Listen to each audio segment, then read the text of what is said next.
பாத்தீங்களா? நாங்குநேரி சிங்கம் அப்படின்னு போட்டு வச்சிருக்கியா? விரைவில் விடுதலை ஆவார் சிங்கம். ஆக்சுவலி நீங்க இதுல பேசிட்டு இருந்ததுனால சொல்றேன்.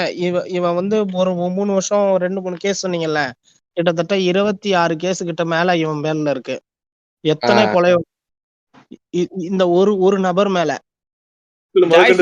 ஜாய்சன் உனக்கு என்னைக்கு பர்த்டேடா? அந்த அன்னைக்கு கட்ட சொல்றீங்களா? குரு பூஜை எப்ப கொண்டாட முடியும்? சூப்பர்.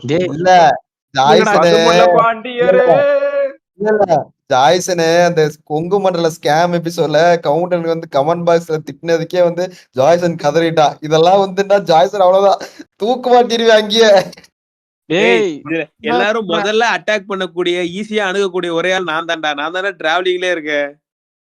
முதல்ல வெட்டு போறதுன்னா ரூபன் தான் வெட்டு போயிடுவார். அவரு தான் சிவகங்கை பக்கத்துல இருக்கிறாரு. அதனால நம்ம எல்லாம் கொஞ்சம் அடுத்தடுத்த ரூபனுக்கு வெட்டு விழுந்துச்சுன்னா அடுத்து நம்ம உஷாராயிக்கலாம். நானே ஒர்க் ஃப்ரம் ஹோம்ல வீட்டுல உட்காந்துட்டு இருக்கேன். வீடை விட்டா ஏரியா சுத்திக்கிட்டு இருக்கேன். எது எடுத்துக்கிட்டு இருக்கேன்.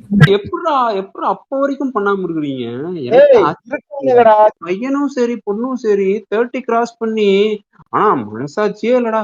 அந்த வயசுல ஃபீலிங்ஸ், அந்த ஆசைகள், ஒன்னா வெளியே போகணும், ஹஸ்பண்டோட ஸ்பெண்ட் பண்ணுங்கிற டைம், ஒய்ஃபோட ஸ்பெண்ட் பண்ணுங்கிற டைம் எல்லாத்தையும் அப்படியே மொத்தமா முடிச்சுடுறது. நீங்க அப்படியே சொன்ன மாதிரிதான் இந்த சனாதனம் பாவம் ஒண்ணு வச்சிருக்கு அப்படின்னா அந்த பாவம் யாரை செய்யறோம்னா இவங்களை தான் செய்யறோம். பசங்க நீ என்ன நினைச்சிட்ட? இவனுங்க பண்ற பாவம்லாம் பிள்ளைகளை நல்லா தாக்குதுடா. சில பேர் தெரிஞ்சு ஆமான்றாங்க, அவங்க அம்மா அப்படின்றாங்க. சில பேர் தெரியாம என்ன பண்றதுன்னு தெரியாம உருட்டிக்கிட்டு இருக்கிறானுங்க.